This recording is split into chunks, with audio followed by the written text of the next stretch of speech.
When I was 6 years old, I met my dad for the first and only time. I had been walking around Target with my mum when she stopped me and said, "Kelly, that's your dad over there." She was shaking really hard, and I remember never seeing her that scared before. I hid behind a stack of videotapes on display. I remember seeing a tall man with black hair standing with a heavily pregnant woman in a pram. My mum walked over and handed him a receipt with our phone number on the back. They were talking about something, and every time they looked over, I quickly looked away, trying not to make eye contact. For the next couple of weeks, I kept complaining and asking Mum, "When is he going to call? Did he get a phone call? Did he call? And did you just forget to tell me?" Finally, she answered, "Kelly, I know you think your dad is some white and knight-shining armor who's going to come and save you from me, but that's not the case. You're stuck with me." We were always moving around in the number 3. It was always just my mum, my little brother, and me. And people would always give Mum a hard time. I keep asking her why she wasn't married yet, why she didn't have a boyfriend, did she need help? And Mum always had really sarcastic, dry answers for that. For a long time, her answer was just, "I don't need a boyfriend, this chair is my boyfriend, why do I need a man?" Or, "The moon is my boyfriend," or, "Oprah is my boyfriend this week, don't worry about it. This apple is my boyfriend." And as a single parent family, we relied on Centrelink for just about everything. For a couple of weeks, we just lived off canned spaghetti and frozen bananas, which were actually really cool because they were kind of mushy, like as they started to melt, and you just had to keep chewing on them for a bit. One night, I was over at the neighbour's house for dinner, and the 4 of them sat at this polished dining table. There was the boy, his sister, his mum, and their partner. We're eating steak and potatoes, and there was like a lot of vegetables and things like that on the table. And the questions for Mum came my way. "So, Kelly, where's your dad? Like, is your mum seeing anyone?" And at this point, I didn't really understand why, but I'd internalized my mum's frustration, so I just answered for her. I said, "My mum doesn't need a boyfriend," I said. "My mum's boyfriend is a frozen banana."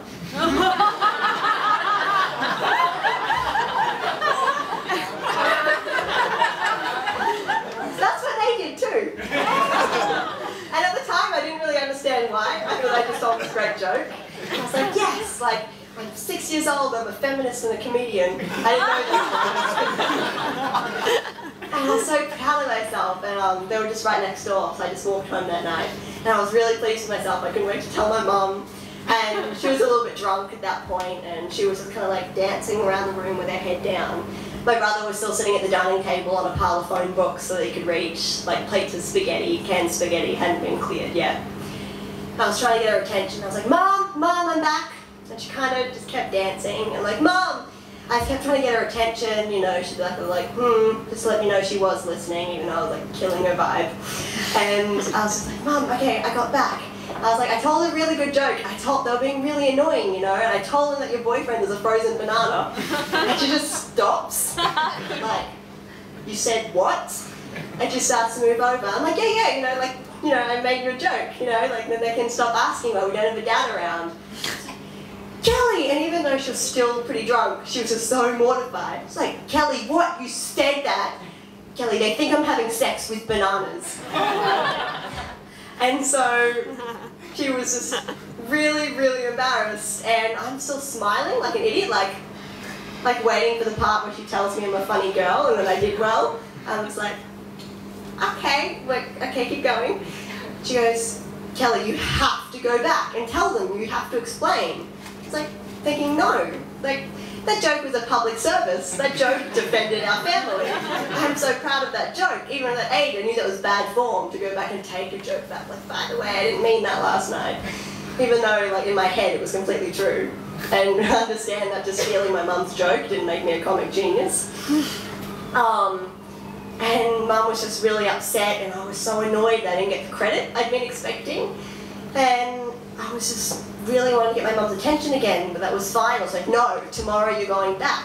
And she turned the music back up and kind of walked back into the room and started dancing again. I was like, "Mum, I'm not doing that." Meanwhile, my little brother turns around and pokes his tongue out at me. I was like, you shit. And my brother always did this thing with my mum where he just said, I hate you all the time. He was a couple of years younger than me, so he was probably 3 or 4 at that point. No matter what mum said, if he was in a bad mood, the answer was, I hate you. No, Logan, you can't have another biscuit. I hate you, mum. Or no, you still have to go to kindy today. I hate you, mum. So like, I love you. I hate you. She's like, fine, I hate you too. I hate you. You know, it was like just their bit for a while. It's his way of getting attention. And I was just so annoyed. I just felt like such a shithead, and I was so proud of my shitheadedness. It was like a self-righteous kind of shitheadedness.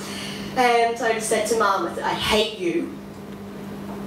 And she turned around and looked at me. And she opened her eyes in this way that she was trying to hear what I'd already said.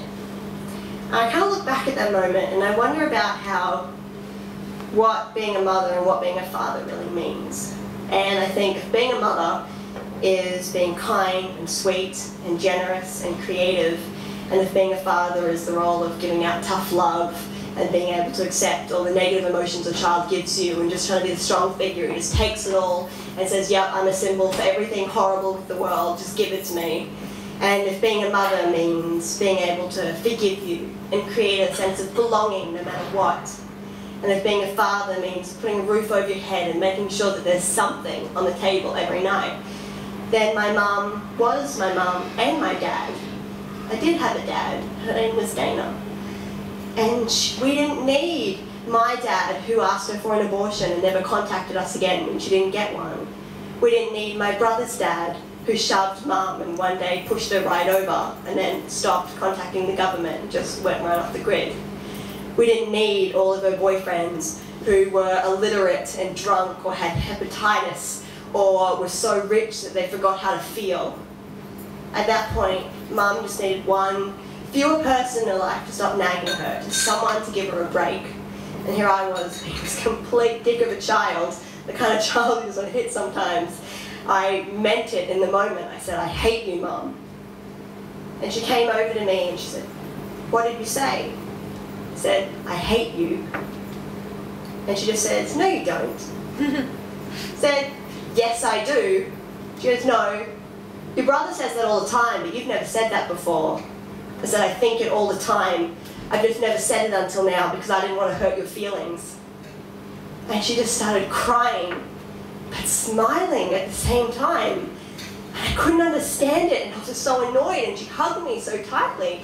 Like, Mum, and it's just, I wasn't getting what I wanted, I wasn't getting the reaction. Like, Mum, what are you doing? I said, I hate you. She says, no, you don't, Kelly, you don't want to hurt my feelings. That's not hate. That's not what hate feels like. You don't want to protect someone that much when you hate them. And I just remember the sense of like overwhelming love and mercy infused with this weird immature loathing. And you know, I'm the age now that my mum was when she had me. And even though I have this strange irrational hatred of Target now,